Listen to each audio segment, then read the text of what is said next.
Assalamualaikum warahmatullahi wabarakatuh. Saya Lisma Saktiani, calon guru penggerak Angkatan 9 dari Kabupaten Sumbawa.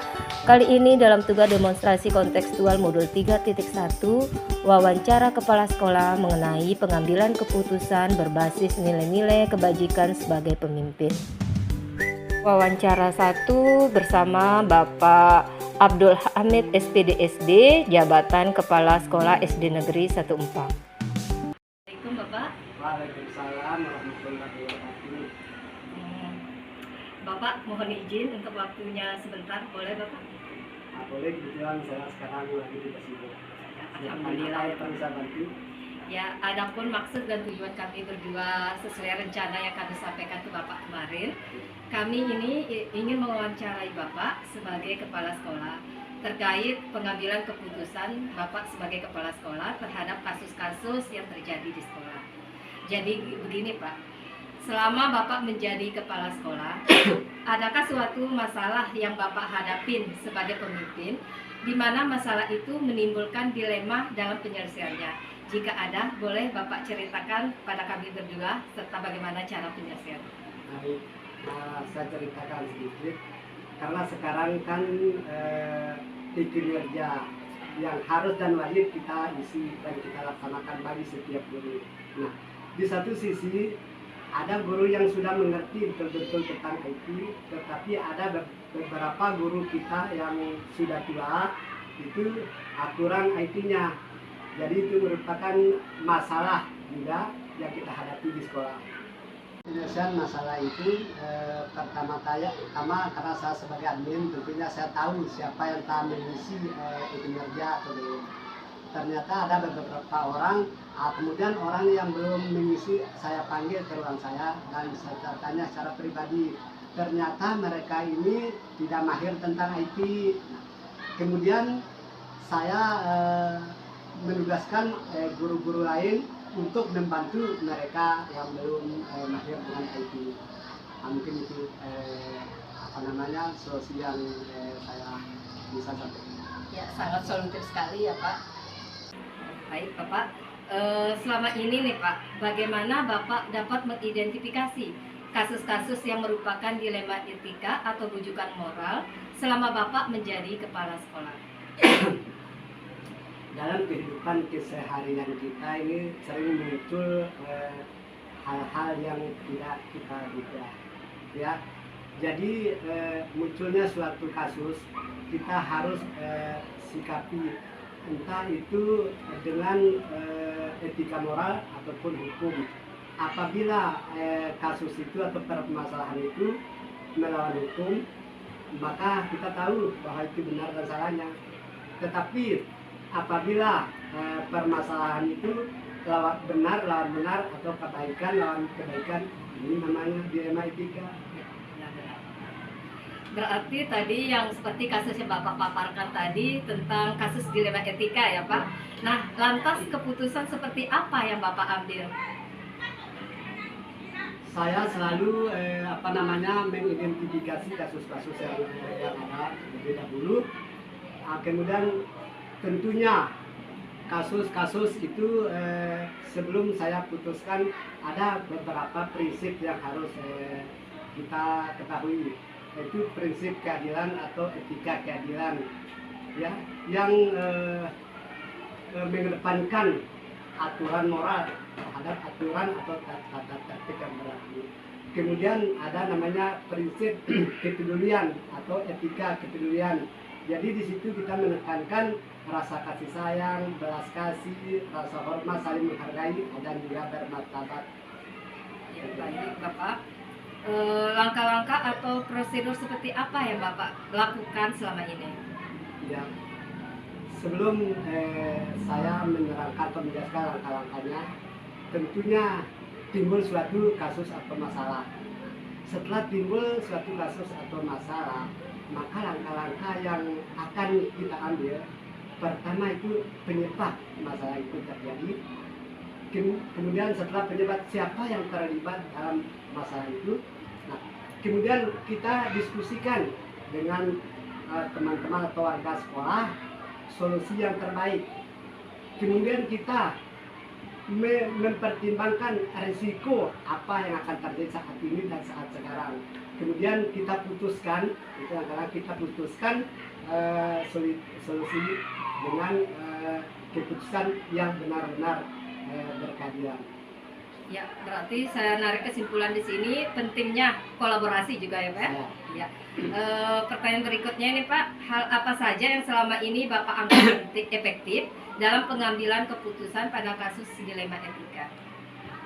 Tentunya saya pertama-tama menganalisis kasus itu. Setelah saya menganalisis kasus itu, kemudian saya kumpulkan fakta-fakta yang relevan dari kasus itu. Kemudian saya adakan pengujian benar apa salah, ya, benar apa salah. Kemudian selanjutnya kita tentukan norma atau hukum yang berlaku, kita sesuaikan dengan hukum atau norma yang berlaku. Tentunya hal itu harus mementingkan kepentingan umum daripada hal-hal lain dan tidak kita salahkan salah satu pihak. Berarti di sini tidak ada pihak yang dirugikan ya Iya. Pak ya.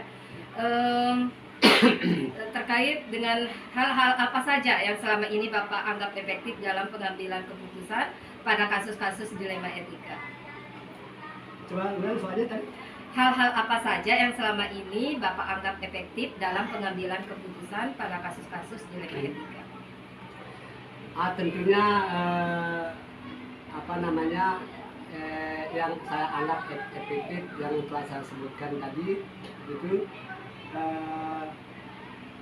pertama tetap saya analisis kasus itu, kemudian teman-teman yang membantu saya seperti warga sekolah yang membantu saya yang memberikan alternatif solusi sehingga keputusan yang saya ambil itu benar-benar dapat kita pertanggungjawabkan.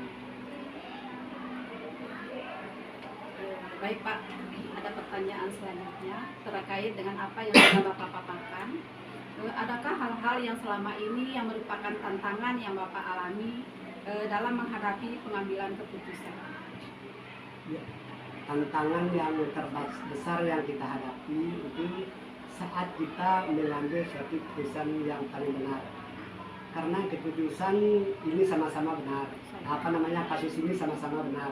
Jadi keputusan yang kita ambil itu kita harus benar-benar mencermati kasus yang terjadi, kemudian kita putuskan dengan cermat, kemudian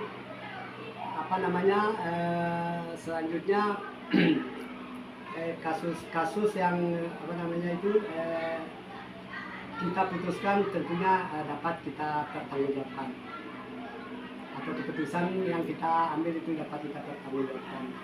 Baik Pak, jadi ketika Bapak mengambil keputusan, jadi hal yang Bapak lakukan itu yang pertama mencermati apa yang menjadi masalah, kemudian Bapak putuskan dengan cermat. Setelah itu Bapak mengambil keputusan itu tentunya nanti dapat dipertanggungjawabkan. Ya, berikut ada lagi pertanyaan yang kita ajukan kepada Bapak. Adakah jadwal tertentu ketika Bapak mengalami kasus tersebut? Apakah langsung diselesaikan di tempat atau bagaimana Pak? Kalau setiap permasalahan itu, baik itu permasalahan atau kasus ringan ataupun berat, harus cepat kita respon. Apabila kasus itu ringan, maka saya langsung memutuskan. Tetapi apabila kasus atau permasalahan itu berat, maka saya ambil langkah seperti telah saya sebutkan tadi, itu seperti penyebab permasalahan, kemudian siapa yang terlibat, kemudian kita berdiskusi dengan warga sekolah termasuk masyarakat dan komite sekolah, kemudian kita mempertimbangkan risiko-risiko yang akan terjadi dan kita ambil keputusan akhir dengan penuh rasa tanggung jawab.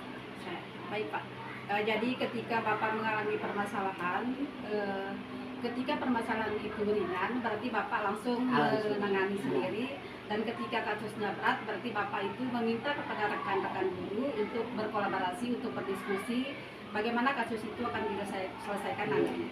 Baik Pak. Jadi adakah seseorang atau faktor-faktor yang selama ini mempermudah atau membantu Bapak dalam mengambil keputusan dalam kasus dilema etika?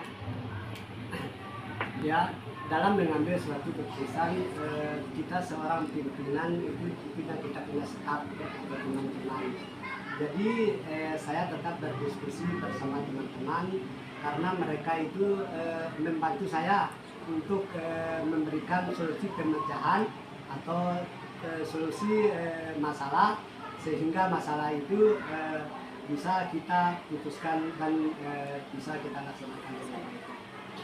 Baik Pak, jadi Bapak itu meminta kepada staf yang ada di sekolah Bapak untuk berdiskusi dalam menyelesaikan kasus. Ya. Jadi dari apa yang sudah Bapak sampaikan, hal yang telah disampaikan, pembelajaran apa yang dapat dipetik dari pengalaman Bapak dalam mengambil keputusan dilema etika?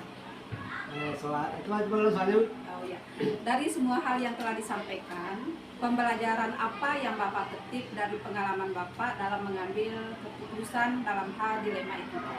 Ya begini ya, dalam ekosistem pendidikan itu kita tidak terlepas dari suatu keputusan, baik itu tentang pendidik, tentang tenaga pendidikan ataupun peserta didik.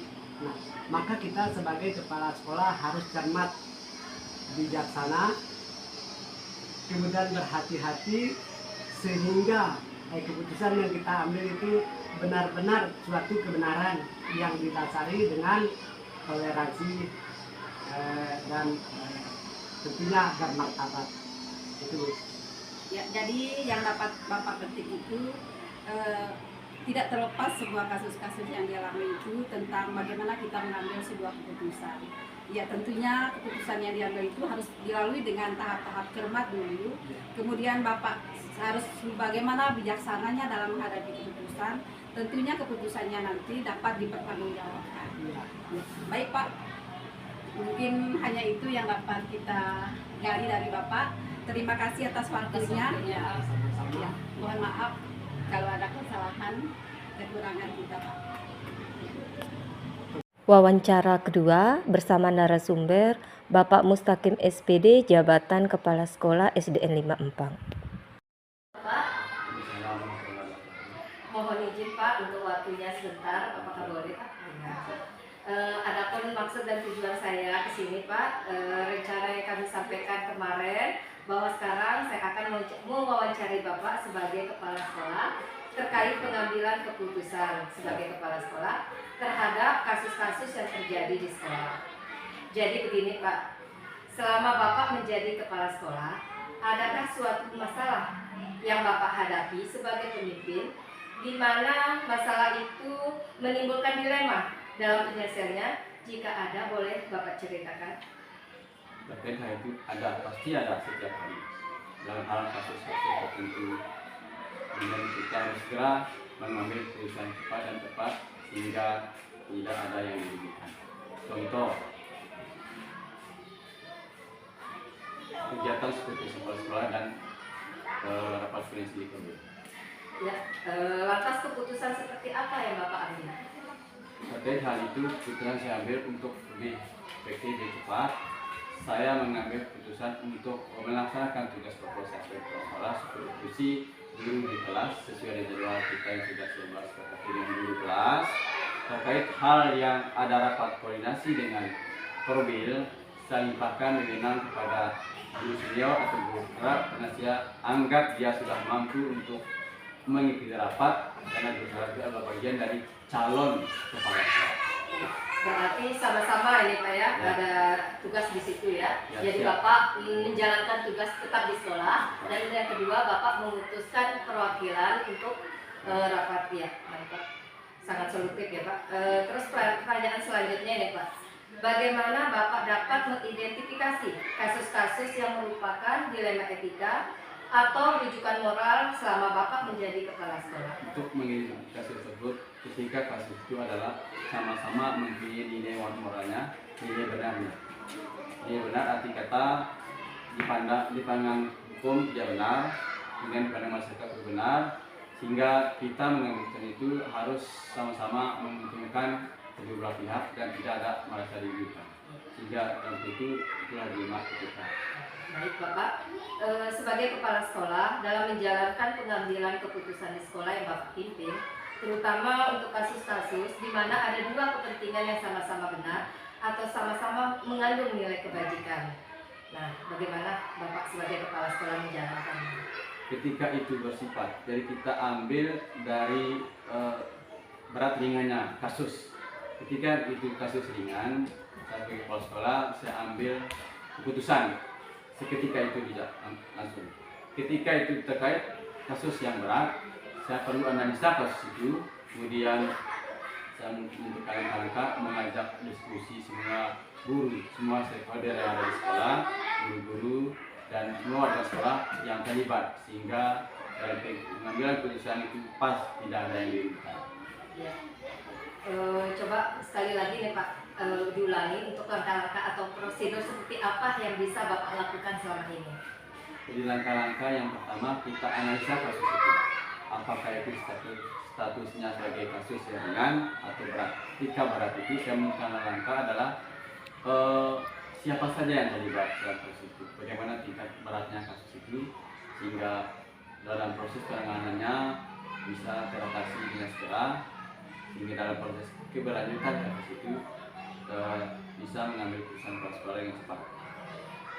Baik Bapak, berarti dapat saya tarik keputusan tadi bahwa dianalisa dulu kasusnya, Ya. terus melibatkan siapa orang yang terlibat ya. Baik Bapak, hal-hal apa saja yang selama ini Bapak anggap efektif dalam pengambilan keputusan pada kasus dilema etika? Hal-hal yang paling efektif dalam prosedur itu adalah pertama kita analisa dulu. Ya, terkait dengan yang tadi analisa dulu tetap terkait itu. Ketika dia ringan kita ngambil keputusan yang lebih cepat, ketika berat tetap kita dengan semua keluarga besar sekolah atau warga sekolah kita libatkan guru, penjaga, dan murid, sehingga bagaimana itu sehingga tidak merasa ada yang dirugikan dalam pengambilan keputusan itu dalam dua kasus yang sama, adalah kasus yang dilema. Baik Bapak, hal-hal apa saja nih yang selama ini merupakan tantangan dalam pengambilan keputusan pada kasus itu? Terkait yang menjadi tantangan adalah kita tidak dapat mengambil keputusan terbaik. Jadi kata kunci kita tidak dapat mengambil keputusan terbaik.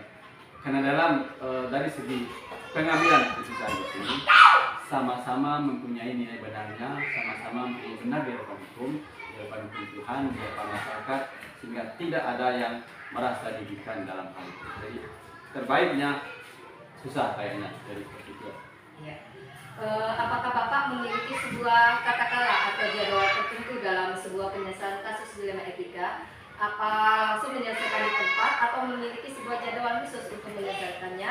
Bentuk atau prosedur seperti apa yang Bapak jalankan?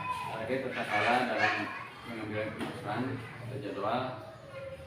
Ketika itu saya ambil dari analisa kasusnya terkait pada berat dan ringannya.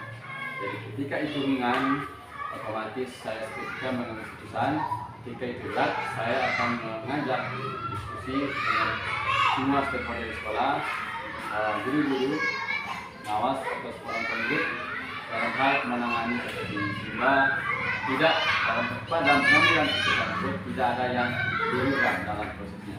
Ya, Pak. Adakah seseorang atau faktor-faktor apa yang selama ini mempermudah atau membantu Bapak dalam pengambilan keputusan dalam kasus-kasus dilema etika? Jadi saya pas sekolah di sini untuk yang sering sangat membantu saya dalam kegiatan pengambilan keputusan yang dekat, lebih sering berkolaborasi dengan kuasa keberadaannya guru penggerak. Jadi saya tidak menyampaikan guru sendiri lain, tapi dengan adanya guru penggerak, ketika saya menyampaikan satu sinyal atau satu kode, guru penggerak langsung merespon, sehingga kita sinkron matching pemikiran saya pas sekolah dan guru penggerak. Apapun disampaikan langsung nyambung connect dengan guru penggerak, sehingga enak saya di dekat kepada guru penggerak. Baik Bapak, dari semua hal yang telah disampaikan, pembelajaran apa yang dapat Bapak petik dari pengalaman Bapak mengambil keputusan di Republik ini? Jadi pengalaman yang saya ambil ketika saya mengambil keputusan, saya memilih yang seperti tadi itu tugas seperti sebagai kepala sekolah, sehingga dalam hal melaksanakan itu kita buat selektif, hingga tidak ada dalam proses kita sudah mengambil keputusan tidak ada yang merasa dirugikan, sehingga kegiatannya sama-sama jalan, sama-sama punya nilai kebaikan yang setara, yang dapat berjalan dengan lancar semua kegiatannya. Ya, baik Bapak, terima kasih nih Pak atas waktu dan kesempatannya. Semoga apa yang Bapak sampaikan ini dapat menjadi inspirasi dan motivasi bagi saya sebagai calon guru penggerak ini menjadi bijak dalam pengambilan keputusan. Terima kasih Bapak atas waktunya. Saya pamit undur diri. Selamat.